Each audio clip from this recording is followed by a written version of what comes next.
Here's how David escaped the angel of death when he appeared between heaven and earth. In the book of 2 Chronicles 21 verses 14 to 20, we find the story of King David's grave mistake and God's mercy, detailed in 1 Chronicles 21. David, king of Israel, was tempted by Satan to count his fighting men, a census rooted in pride, trusting his army over God. Despite Joab's warning, David insisted, tallying 1,000,000 soldiers. God was furious at this sin, and through the prophet Gad, he gave David 3 choices: 3 years of famine, 3 months of defeat, or 3 days of plague. David chose the plague, saying, "Let me fall into God's hands, for his mercy is great." The angel of the Lord swept through Israel, unleashing a plague that killed 70,000 people. As the angel stood over Jerusalem, sword drawn, ready to strike, David saw him, a terrifying figure between heaven and earth, hovering at the threshing floor of Ornan the Jebusite. David's heart broke. He fell to his knees and cried,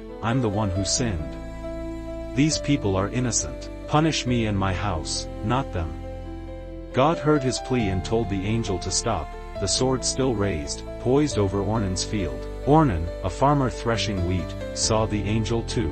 His 4 sons fled in fear, but Ornan stood firm. David, guided by Gad, arrived at the threshing floor.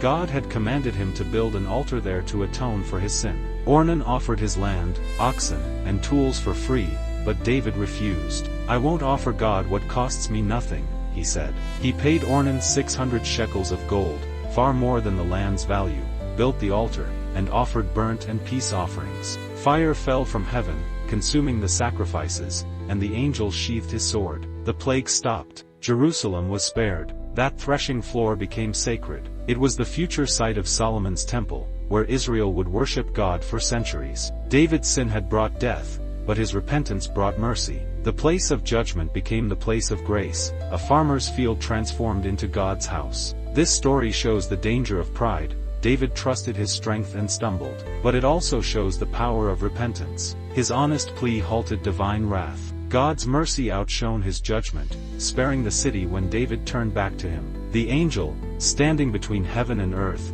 was a messenger of death but also a sign of God's control. He could have destroyed Jerusalem, but God chose mercy. David's story points beyond itself. The altar on Ornan's land covered sin temporarily, but it foreshadowed Jesus, the ultimate sacrifice, who paid for sin once and for all. David escaped the angel of death, and through Christ, we escape the penalty of sin.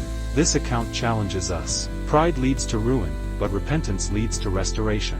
David's census was about control, something we chase today: status, security, success. When we trust ourselves over God, we invite trouble. Yet, like David, we can turn back.